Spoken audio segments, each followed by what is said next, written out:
আমাদের কাছে আছে এখন এপসনের L130 যারা কাস্টমাইজ প্রিন্ট করো তাদের জন্য এই যে মেশিনটা বা এই প্রিন্টারটা খুবই দরকারি।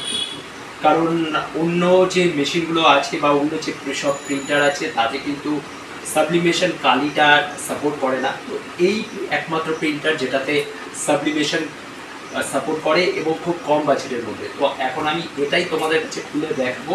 তো চলো দেখা যাক।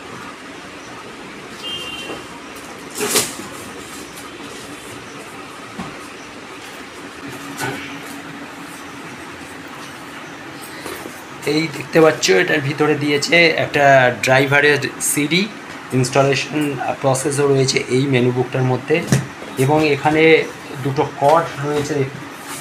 এইগুলোর ফাংশন পরে তোমাদের দেখাচ্ছি। এই একটা কর্ড এবং এই একটা কেবিল রয়েছে, বেশ মোটা কর্ডগুলো, ভালো কোয়ালিটি। এবং এই হচ্ছে প্রিন্টার, এটাকে এবার বের করা হবে।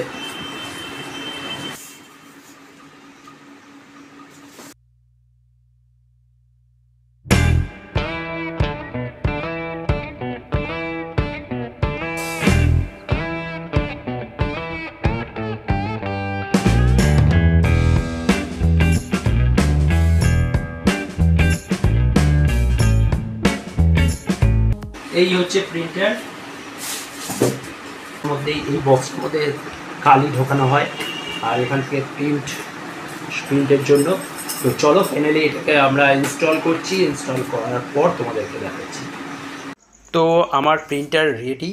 তো দেখছো কালি ভরাও হয়ে গেছে। এই সাইড থেকে হচ্ছে তোমার ইঙ্ক লেভেলটা দেখতে পাচ্ছ, এই যে এই হচ্ছে কালি।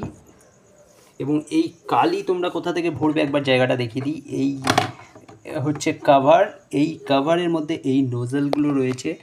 এই ক্যাপগুলোকে খুলতে হবে এবং খুলে এর ভিতরে কালি ঢালতে হবে।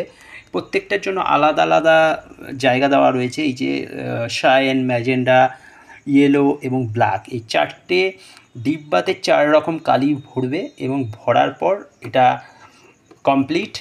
দেন এই প্রিন্টারটাকে তোমরা অন করবে, পাওয়ার বাটন দিয়ে অন করে।